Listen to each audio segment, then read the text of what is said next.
Imagine sitting in a park, believing you belong, that you're part of something, a quiet performance of life, where everyone has a role, even you. And then, two strangers laugh, and in a single sentence, they reveal something devastating. You were never part of it at all, not even for a second. That is the quiet, almost invisible tragedy at the heart of Catherine Mansfield's Miss Brill. Context. Written just after World War I, the story comes from a moment when society was shifting rapidly. A younger generation was rejecting older traditions, and people like Miss Brill, unmarried, aging, quietly disappearing, were being pushed to the edges of the world. The title calls her Miss, but the irony is immediate. Miss Brill is not young. She is alone. And she lives her life watching others live theirs. The fur. The story begins with preparation, and the most important thing Miss Brill puts on is not her clothes, but her fur. Dear little thing. She treats it like a companion. She speaks to it, imagines it alive. "What has been happening to me?" said the sad little eyes. The fur is old, carefully preserved. Most of its life is spent inside a small dark box. Just like Miss Brill, the fur is not decoration. It is a reflection. Watching the world. Every Sunday, Miss Brill goes to the park, and every Sunday she performs the same ritual. She watches. Couples pass by. Children run. Young soldiers flirt. She listens to conversations without ever joining them.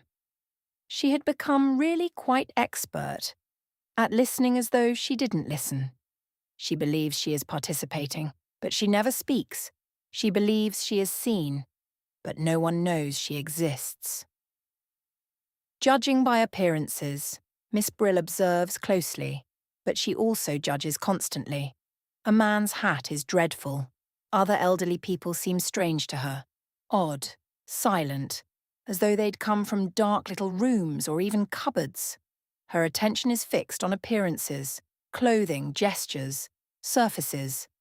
She believes she understands people just by looking, but she never turns that gaze inward, and Mansfield quietly prepares the irony. Because later we learn, Miss Brill herself lives in a little dark room, like a cupboard. The people she judged were never strangers. They were reflections. Youth.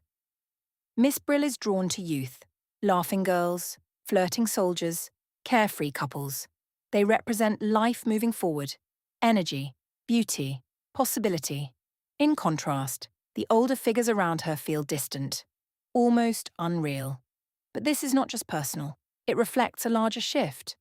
After the war, a new generation emerged, louder, freer, less restrained, and sometimes less kind. The illusion. Then something changes. Miss Brill has a revelation. The park, she decides, is a performance. It was like a play. It was exactly like a play. Everyone is acting. The couples, the children, the band. And for the first time, she includes herself. Even she had a part. She imagines everyone connected. A shared moment, a shared meaning. Miss Brill's eyes filled with tears. It is a beautiful idea.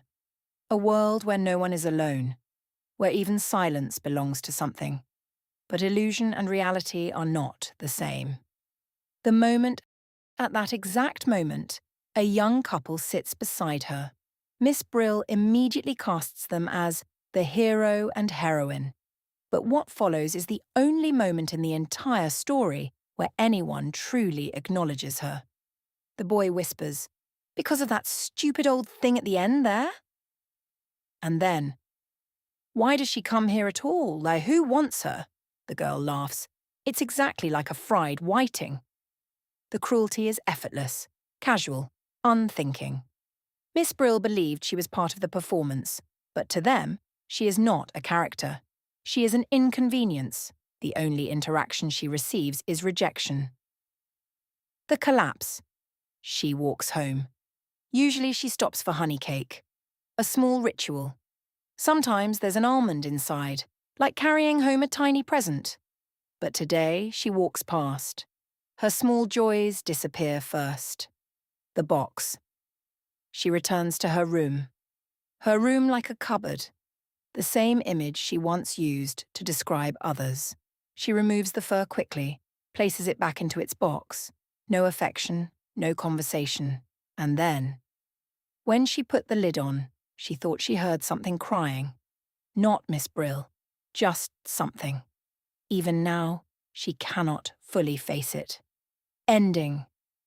Miss Brill spent the entire afternoon watching everyone else, listening, interpreting, trying to understand. But the one person she could never truly see was herself. And maybe that is the real tragedy. Not that she was invisible, but that she never realized she was. So here's the question. How much of what we believe about our place in the world is real? And how much of it is something we quietly invent just to feel like we belong?